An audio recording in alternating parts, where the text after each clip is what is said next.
What's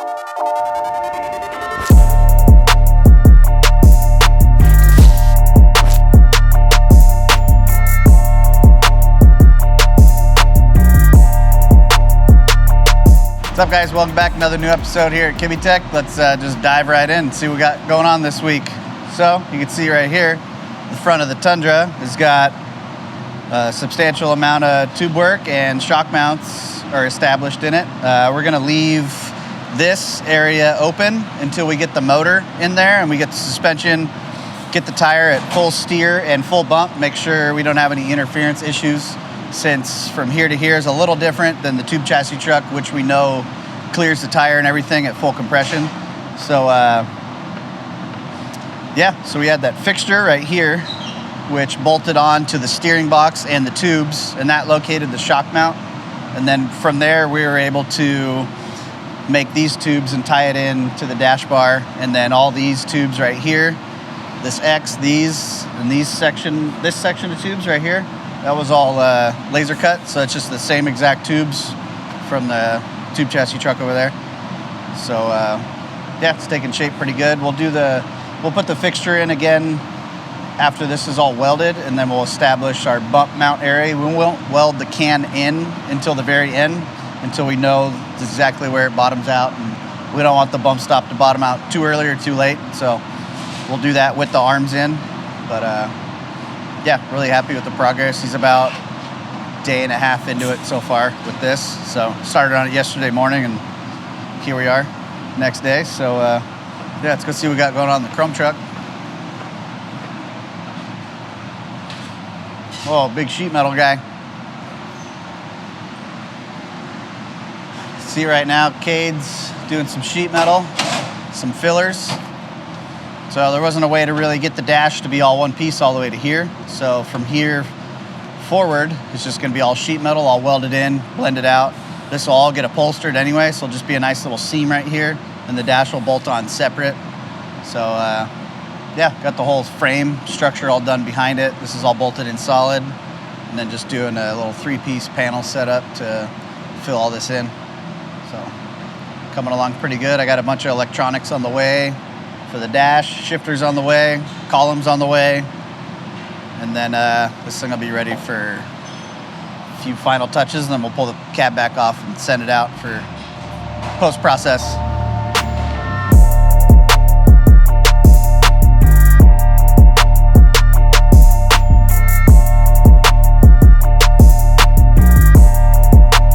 Right over here on the tube chassis truck, you can see the fixture is still in.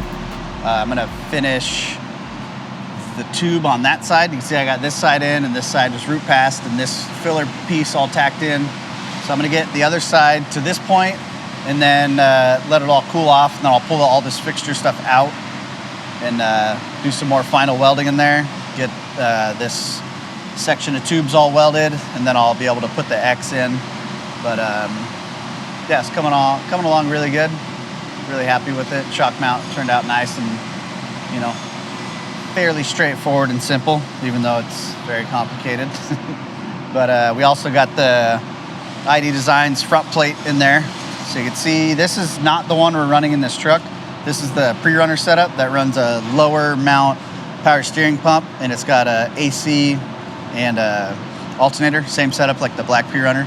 But we'll be running the race package on this one, which is dual alternator mounted up high and power steering pump mount that's centered up top. So I wanted to just try this in here because we'll be running this plate on these two other trucks. And I just wanted to check clearance here, which the computer said we had about an 1/8 inch of room. So we're right there. So that'll still work in this truck. The tube from here to here, we'll just have to have a bend in it to get around the power steering pump because that sticks out about 6.5 inches off of here to the pulley. So, we'll have to do a little bent tube around that, but that won't be a problem. But yeah, so next step for this, just finish, more welding. All right, so here's our bump can, our King bump cans with a little threaded little heat sleeve / fixture we made for it. So it's threaded on both ends. So we'll just put a 1/2-13 bolt here and one here, and that'll actually bolt into place right there. So that actually holds the bump where it will be We have all the plates all laser cut for this. We'll get all that on there, and I'll just tack the bump can in like I mentioned. We'll just tack the can in just to hold it in place. And then once the suspension's all cycling and the shocks are in, we will determine that height on the truck by hand and not in the fixture. So at least this will help us get everything located. But and the heat sleeve also helps welding these cans, keep them from warping. So you just, you know, weld all this with this in here, and then we'll knock it out when we're done. But yeah, it's a nice way to set everything up. So you see it kind of holds itself there. So.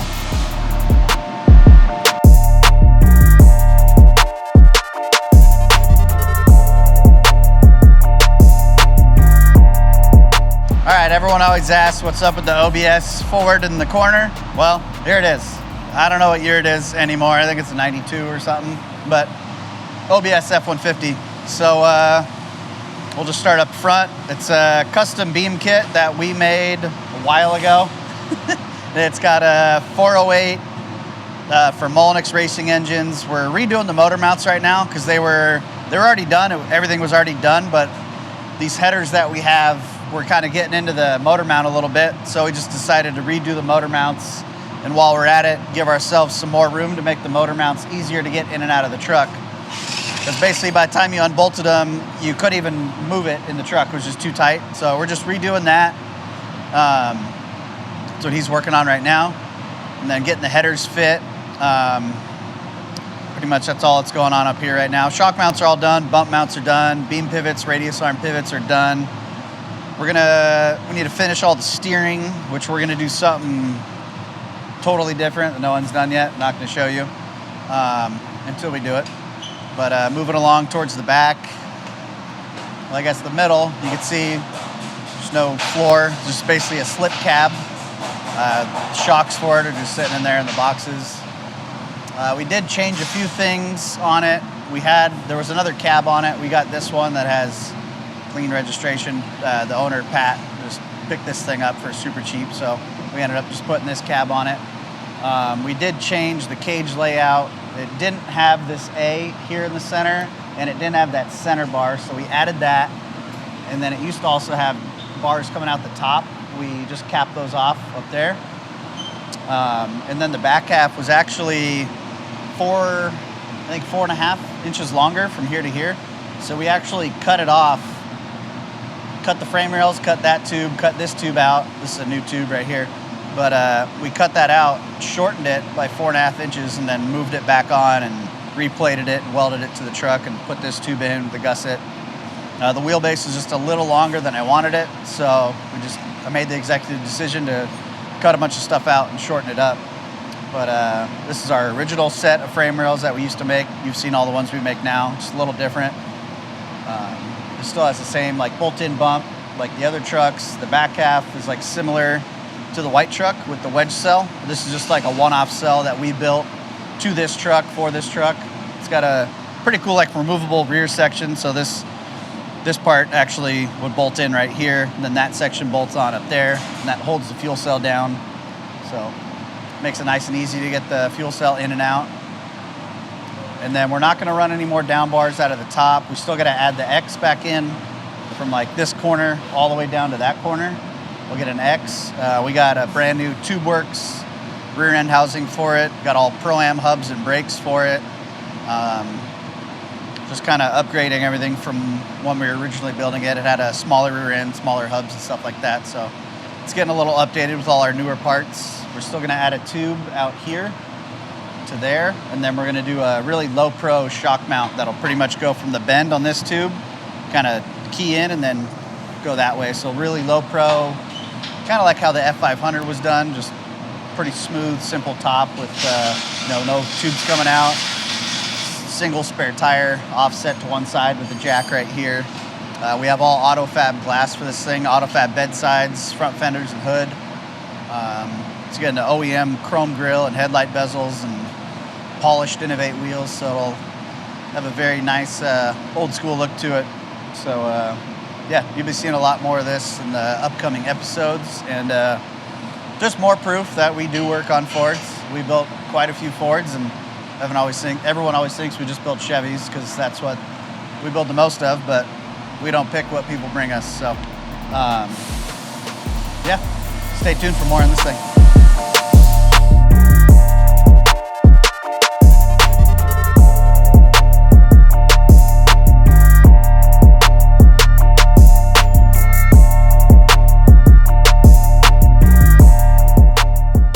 All right, back in the machine shop, you can see we got everything pretty much set up and running.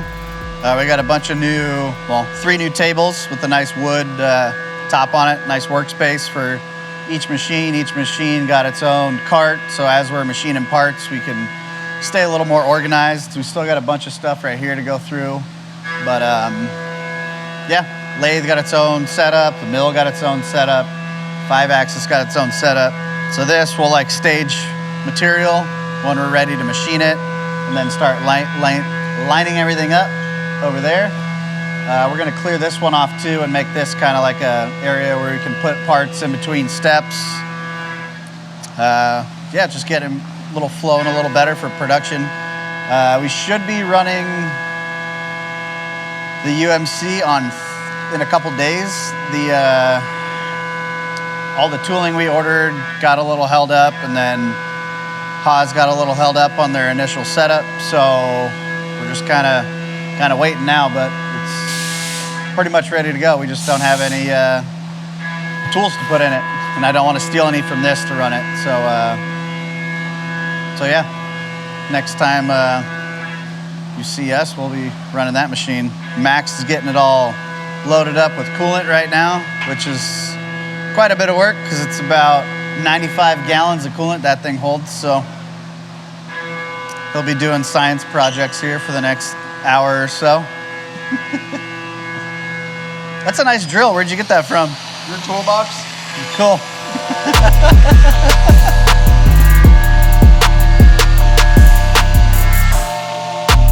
Toast. Toast. Ooh. What's up, guys? What are you working on? We're doing some programming and finalizing of fixtures and that sort of stuff. Come on, give us a simulation. People want to see action, not listen to toast. Well, still kind of figuring out most of the toolpaths, so don't have all of the toolpaths yet, but I can show you guys a glimpse. So a lot of the machining that we're going to be doing is on this one. Initially is going to be 3x2 5-axis milling. Basically all that means is we're still approaching all of the cutting paths from one direction and then orienting the 5-axis platter, and which is C-axis, and the B-axis, which is the swing. We're just basically going to be indexing and then coming down, roughing, and getting it closer to its shape. Once we do that, then we'll be finishing the bores and then do some simultaneous motions through all of these radiuses and fillets that are a little bit more kind of like compound or just not so straight shapes, I guess. I don't know how to say it other than there's a lot of surfacing that's going to go on, and some of the surfacing we're going to do. A lot of 3D'ing, basically. Yeah, surfacing we're going to try to go with the simultaneous motions. So let's see what we can do with that guy, but we should have him up and running pretty soon. So waiting on some tooling and some last minute calibration that Haas is going to be finishing up. So once that's going, I'm sure we'll have some pretty cool videos showing all that machining stuff and all the money I spent for this, guys. So yeah, we got 5th axis on board. You got also. me donuts. I did buy donuts. That's the first time I bought donuts. I felt bad. I was like, ooh, a lot of thousands. I think I should spend at least $10. Yeah. Anyways, yeah. So we got 5th axis on board. So we're actually doing all tool holding through 5th axis, and we'll kind of go in depth on how we're going to be holding this part, and it should only be about 2 operations to do the whole spindle, which is pretty cool. So pretty much catch up with that on the next episode on how that works and how that was set up. So that's about it for now. Give them your outro.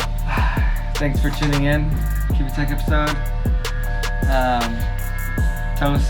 Toast out. Subscribe down here or up there, wherever you want.